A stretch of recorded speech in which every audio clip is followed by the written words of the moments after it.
In a bustling town where people wore pressed suits and polished shoes, stood a grand bank known as Prime Trust Savings. It was the kind of place where elegance mattered and appearances were everything. The tall glass doors opened only for those who looked important. One hot afternoon, a man entered the bank. His clothes were torn at the sleeves, his sandals dusty, and his face looked tired from the sun. He carried a small canvas bag slung over his shoulder and walked slowly, as if he had all the time in the world. The security guard at the entrance raised an eyebrow. A receptionist behind the counter whispered to a colleague.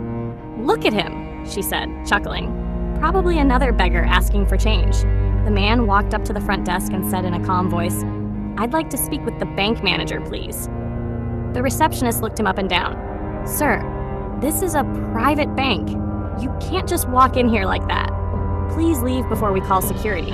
He nodded gently. "I understand, but could you at least tell Mr. Raymond that Mr. Hakim is here?" The name meant nothing to her. She scoffed. "Sir, I don't think Mr. Raymond would want to be bothered right now. He's a very busy man." But the man did not argue. He simply stepped aside and sat in the waiting area, hands folded, patiently observing the polished marble floor. Minutes passed. The receptionist laughed with other employees. The guard gave the man suspicious glances. A young banker nearby even took a photo of him secretly and sent it in a group chat titled, "Today's Visitor." Then suddenly, a black car pulled up outside. A sharply dressed man in a blue suit and silk tie walked in. It was Mr. Raymond, the branch manager. The room went quiet as he entered. The receptionist stood to greet him, but before she could speak, Mr. Raymond looked past her, his eyes fixed on the man in rags. His face lit up with surprise and respect. "Mr. Hakim?" he said, rushing over. "I had no idea you were coming today." The man stood slowly and smiled. "Just a little surprise visit," he said warmly. To everyone's shock, Mr. Raymond shook his hand with both of his, bowed slightly, and said, "Everyone, this is Mr. Hakim Yusuf, one of our most valued clients and a shareholder in this bank." Silence fell like a thunderclap. The security guard looked away in shame. The receptionist turned pale. The young banker quietly deleted his message.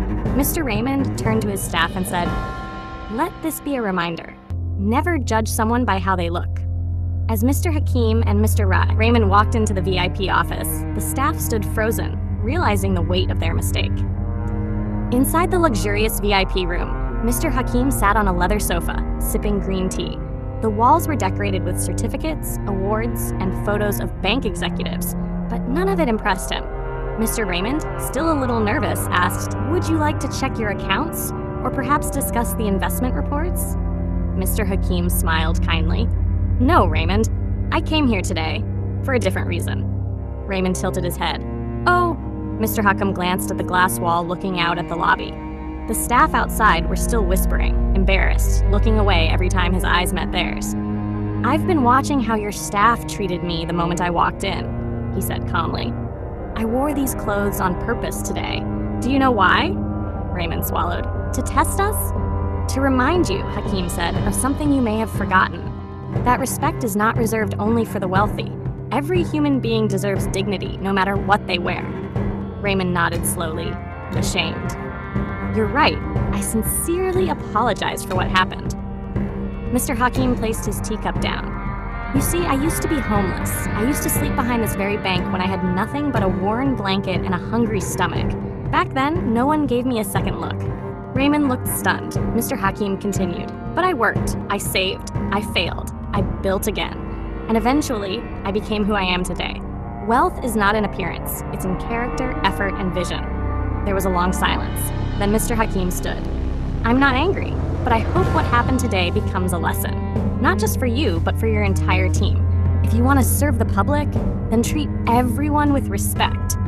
Not just the ones who walk in wearing suits." He opened the door and walked out into the lobby. Everyone stood, unsure of what to say.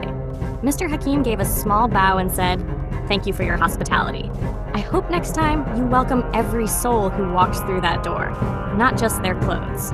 And with that, he left, slowly, just as he had arrived, his sandals tapping lightly against the marble. After he was gone, the bank fell silent again. But this time, it was not out of shame. It was out of reflection. From that day on, Prime Trust Savings became known not just for its wealth, but for its wisdom. They treated everyone, whether rich or poor, clean or dirty, with equal respect. And the story of the man in rags was passed down to every new employee as a lesson in humility.